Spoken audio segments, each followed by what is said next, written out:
Purgatorium. After 259 Martian years, Ashia wakes up for no apparent reason. It is Sol Martis 24 Kanya 549. Her eyes open to discover the absolute darkness in which the station is immersed. The power saving mode had finally run out. The electrical system didn't have radioactive diamond batteries. It couldn't be used for such a large, power-hungry infrastructure at the time of the Great Departure. She remembers falling asleep in front of the airlock exit and decides to open it by engaging the manual override. She knows everything by heart, but still feels her way around.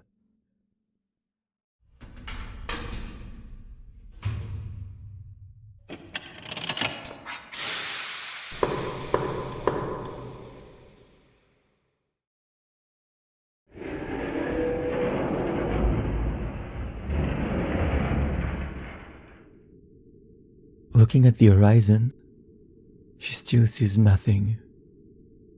It's pitch black outside too. No stars in the sky, no Martian satellites. Nothing. Only a deathly silence accompanies this absolute blackness. She activates her night vision. The only things visible are the ground and a few rocks. The range of this vision is not very great, since it was designed for indoor use. She is confused and a little frightened, but with nothing to lose, she starts walking, slowly and cautiously. There is no hurry. There she is, wandering into the abyss.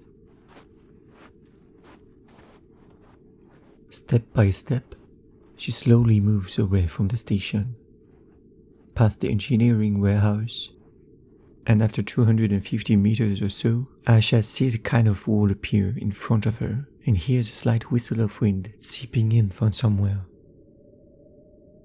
She reaches out and touches the wall, and comprehension can be seen all over her face. She takes a few steps back and looks to the right. It stretches as far as she can see. Ashia decides to walk along this wall and ends up retracing her steps. She's come full circle. It's a totally enclosed circular structure, approximately 1,660 meters in circumference, 1,665.044 meters to be precise. Looking closely at the wall, she notices interstices, as if plates have been inserted in all directions. Curiosity prompts her to fetch a tool and a pair of insulating gloves to protect herself from any hazardous materials. She sticks a shovel into one of the gaps and with difficulty knocks over one of the plates. She steps aside to avoid being crushed.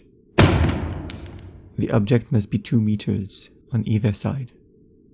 Behind it, a cone shape with cables is visible.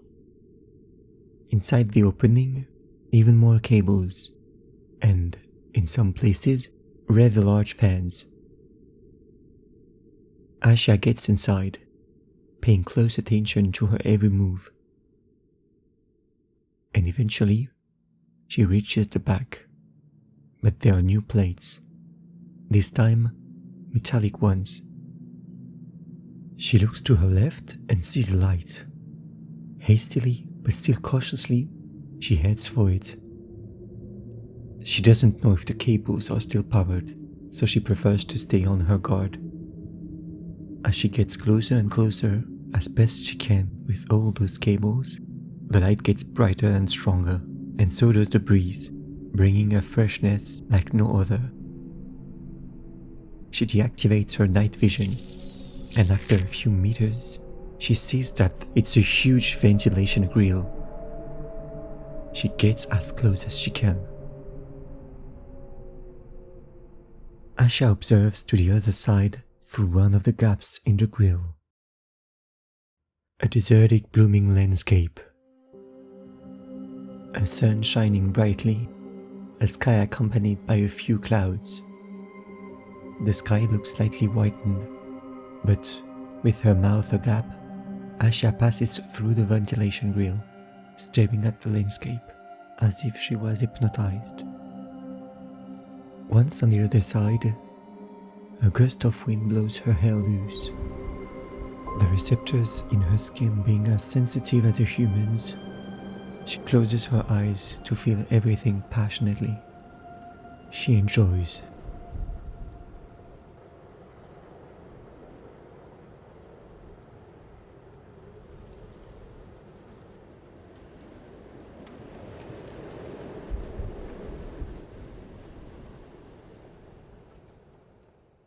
After a few minutes of intense inner satisfaction, she moves on, observing in all directions. She finds herself in a shallow crater. On the ground, moss, with scattered tufts of grass and bushes. Greenery. For some unfathomable reason, she feels free. A breath of fresh air caresses her face again. The weather is so nice. A few structures can be seen from afar, some sort of construction site cabins in a pitiful state. They are corroded and destroyed in some areas. Ashia moves forward a little more and turns around to see from where she has extricated herself. Her face keeps rising. The structure is imposing. A dome of dizzying size. It's in a really bad shape too, full of moss. Plants that have climbed the wall and corrosion that was slowly starting to eat away at the hull.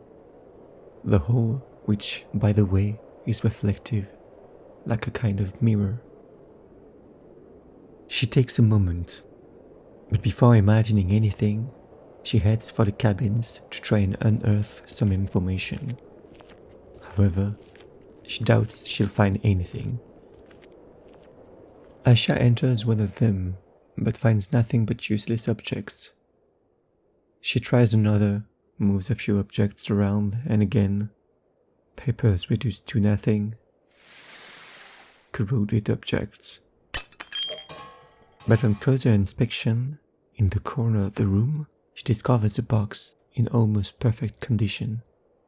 It must be made from a high entropy alloy. On her way to it, she stumbles over something. As she removes the sand and dust, Ashia discovers an android, a service android. She frowns doubtfully. She focuses back on the box and tries to force it through the opening, but fails. Without thinking, she runs inside the dome to the warehouse to pick up a welding torch. Once back, she insists on the opening with a flame exceeding 3000 degrees Celsius, while tilting the casing so that the molten alloy doesn't flow too far inwards. Once everything is disintegrated, the door swings open. Stacks of documents escape through the door.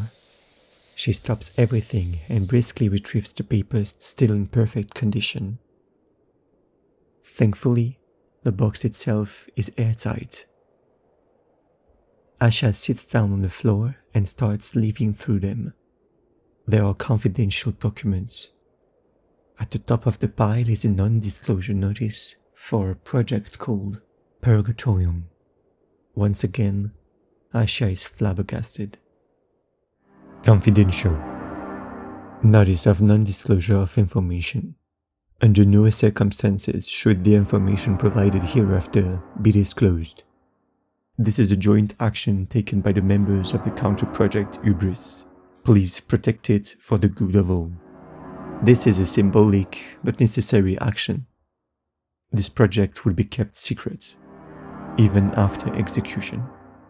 Confidential. The request for the creation of the Hubris project, as its name suggests, is a project designed to flatter the overinflated egos of people whose sole aim is to leave the earth, leaving the problems they've been a part of behind them, without ever expressing any regrets. While all the blame falls on the peoples of the world, their project will never see the light of day.